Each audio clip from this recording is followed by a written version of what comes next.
So I think Beto said to me not to start with a joke. That's what you said. It's inappropriate, but I'm going to start with a joke. So as you know, AI is a big issue, and Bill Gates is very concerned. He, in fact, decided he was going to pick somebody to be his right-hand man or right-hand woman. And he invited a group to apply for the job. 1,000 people applied. Very excitingly, he started off by saying, if you don't have an MBA from one of the top 4 global MBA programs, you should not be in the room. You will not get the job. So half of the audience got up and left.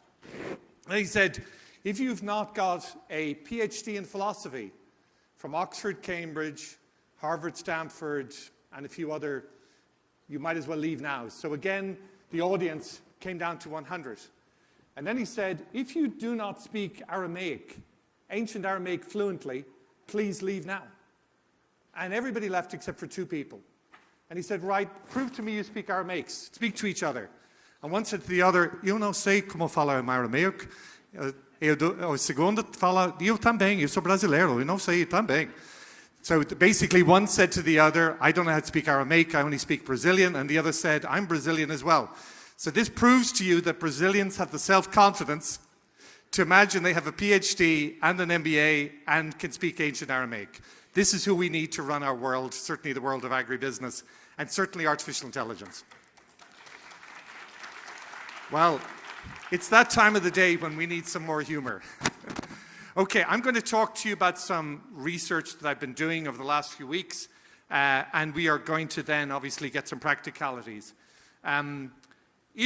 Well, maybe I should start by going one more slide on, and I hope I can come back. This article appeared 2 hours ago. This is an article I wrote for Forbes magazine. I believed it would be ready for the conference. When Forbes thought ready for the conference meant 2 hours before I speak, I think it's a little bit quick, a little bit just on time, but still it's good.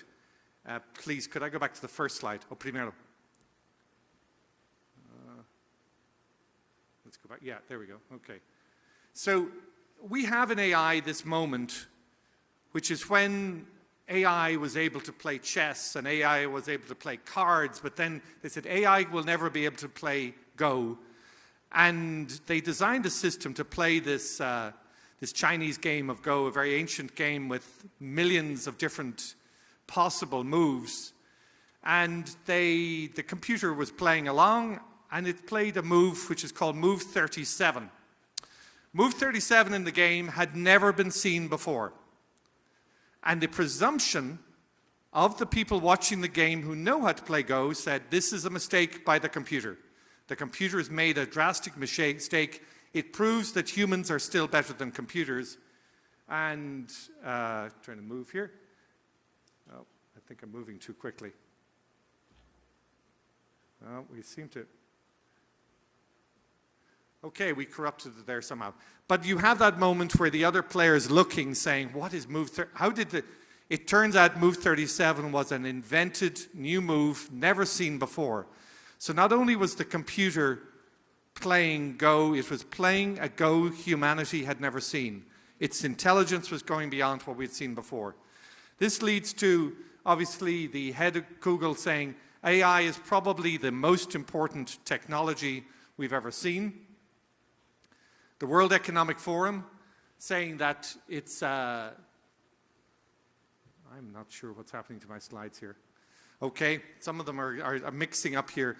Yuval Noah Nexus, he has described perhaps some of the challenges of AI. In fact, he seems to be very skeptical about some of the dangers of what this artificial intelligence could do, particularly with respect to democracy, particularly with respect to trust between people, and we can see that already in terms of human behavior.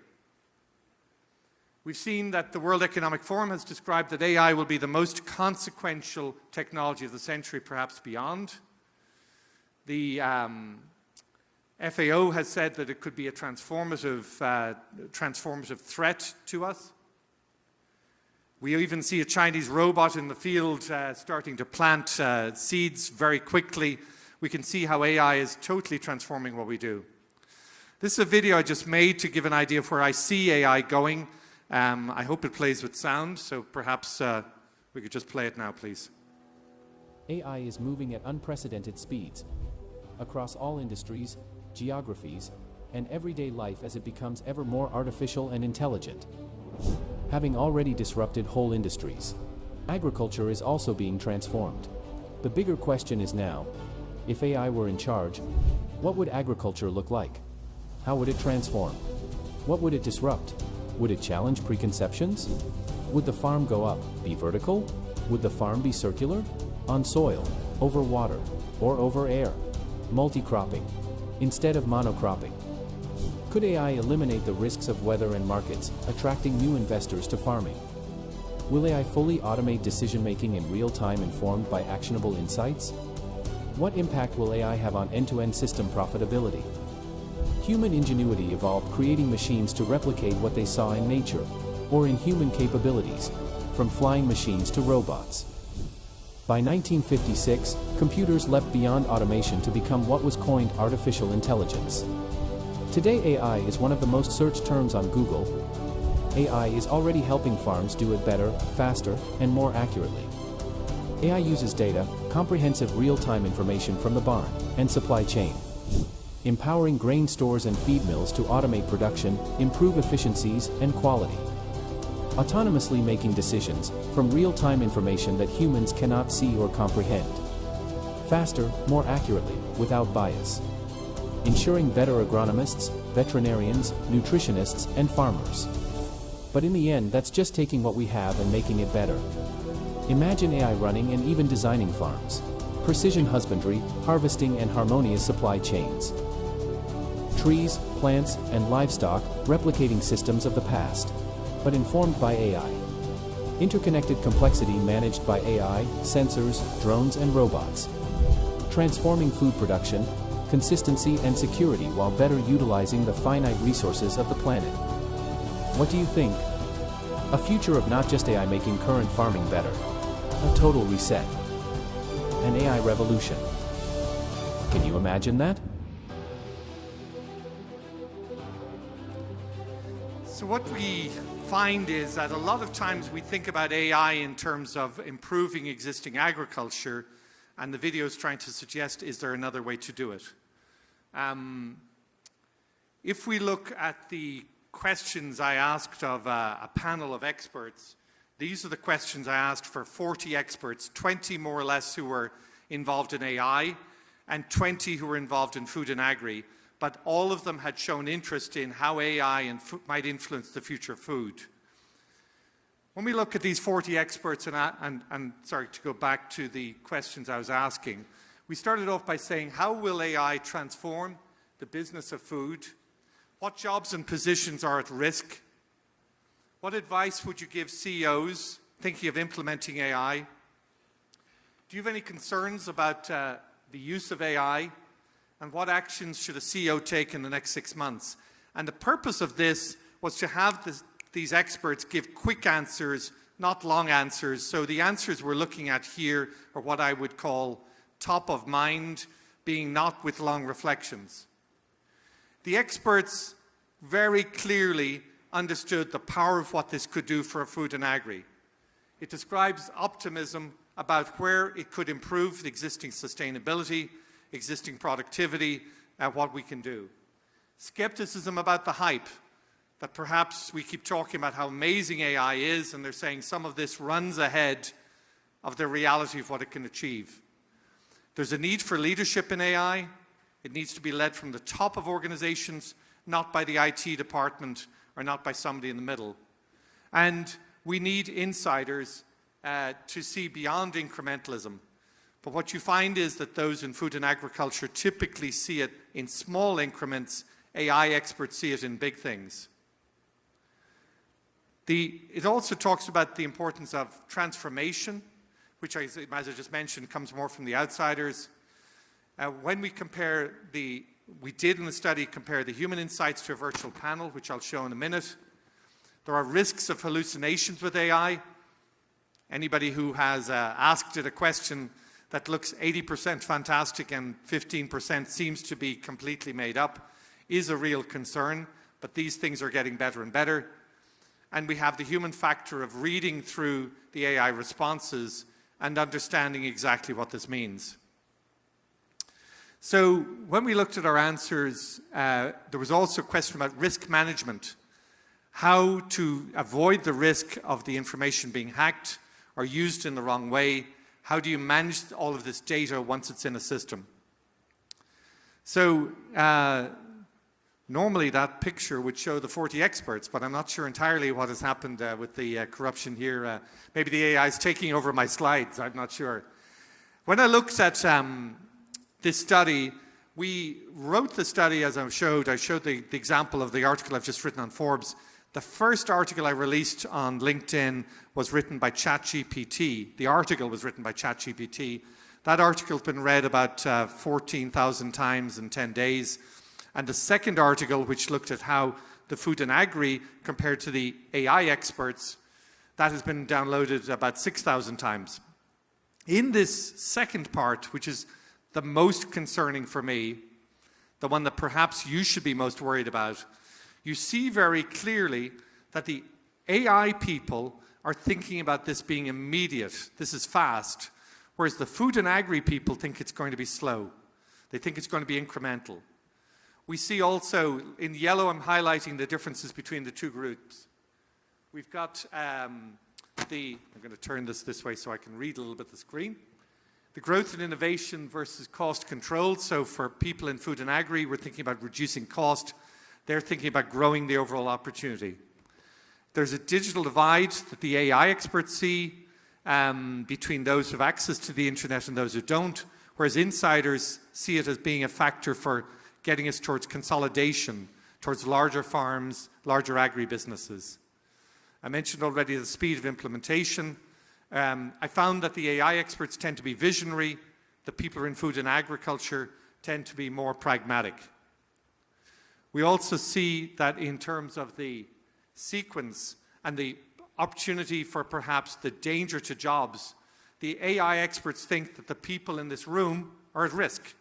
They think we're going to have less agronomists, less veterinarians, and we're going to have less nutritionists and less managers. The people in food and agri responded they thought the risk was to blue-collar work, the use of robotics, the working in factories, etc. To be clear, when we conclude all this, it's not saying one is right and one's wrong, it's just showing that people outside our business have a very dramatically different view of what AI is going to do. Displacement versus upskilling, guardrails are important according to AI. The insiders think more partnership. We also see, in terms of where this goes, the advice is be urgent from the AI people, strategic caution versus the insiders. Data as a product is what the outsiders see. The insiders say data should just be an enabler.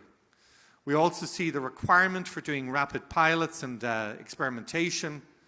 The outsiders very much talk about the risks and the intervention points, whereas the insiders really see it as more fundamental, integral. Concerns and doubts, move with caution, look at plumbing better versus governance issues from outsiders. Again, we're seeing that the outsiders want us to implement quickly. The insiders talk about maybe slowing and just being not first but last. And actions in the next 6 months, it's really all about do it quickly for the outsiders, do it more slowly for the insiders. And the concern is that the outsiders might know things that we don't know. So the final reflections very much reflect that. It's about AI will not replace humans.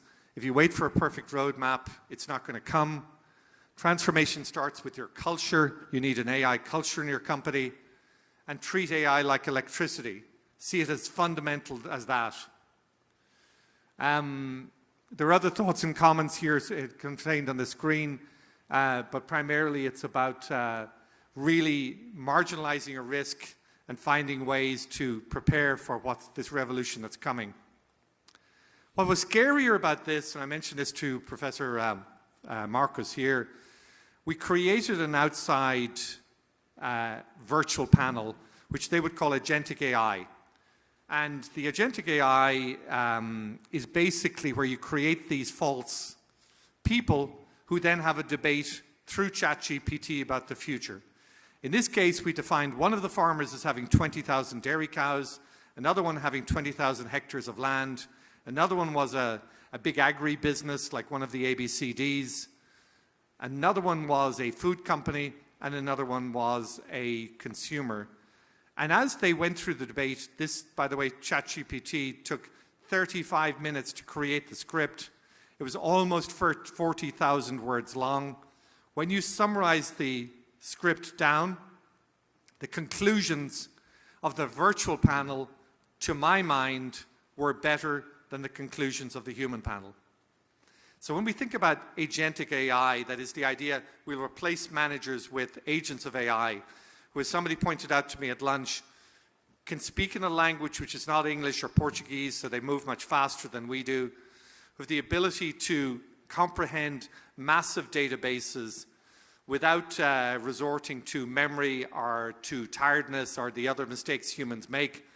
And really the detail that the virtual panel brought to the understanding of the future of AI was deeper, in my view, and better than what I was getting from the human 40 experts. So if we want to look at the conclusion which I made this morning, I showed this slide. What do you need to do with AI in your company? You need to use what I'm calling the acronym DRIVE, D-R-I-V-E. So the D obviously stands for fixing your data, making sure the data is clean and usable as possible, although ChatGPT, LLMs, large language models, they're capable of dealing with very disparate, very different data sources. The second one is to run purposeful pilots. Don't just try something for trying it, but have a specific purpose and a way of measuring whether that pilot has produced profits. Insiders are preferred to consultants. Sorry to the consultants in the room, but that was the conclusion of the consultants, even in the group. They certainly the humans. They say you run a big risk if the top of the company doesn't get involved. So everybody needs to be engaged. No VIPs are allowed. The directors, the CEOs, the board of directors cannot be divorced from this. And you need to execute now, as Nike like to say, just do it. JDI, it's getting it done now. I was at a conference last week with dairy farmers. They said, what should you do? And I said, download ChatGPT today. Don't just download the free version. Ideally, pay the $20 a month. It's cheaper than probably Netflix. And download it and learn how to use it. Because the future of business is going to be how to write prompts. It's not going to be about which college you went to. Sorry for, sometimes some of the colleges based here, including Harvard, who've invited us. It's not going to be just about the college you went to or how rich your parents were. It's not going to be about your knowledge. It's not going to be about your IQ. It's going to be about the ability to write good prompts. And we're going to find, unfortunately, in our case, that having that college education is not going to be sufficient. You're going to have to learn how to do it now. So the survey, as I mentioned, AI experts have a massively interesting view of what the future of agriculture is, but they don't understand the context. The insiders all understand all the context and all the reasons why it can't work, but can't comprehend what's coming next in AGI, generalized intelligence. They don't understand the use of agentic AI. They don't understand what the next large language models are going to be. So they're much more limited in terms of the ability to see what's coming next in agriculture. And from my perspective, if you're going to do something in your company, in your university, in your startup, you're going to need both perspectives. Don't use one alone. And we're certainly at a critical point in terms of this technology where we can't rely on instinct anymore. Now we have to rely on something else, which is data. So the future's in your hands. That's the book I wrote 3 years ago, which is now in Portuguese and Spanish and obviously in English and Chinese. Unfortunately, did not contain ChatGPT because ChatGPT came out 6 weeks after the book was published. But if you would like to download it to have some of the other ideas I've written about, I'd very much appreciate that.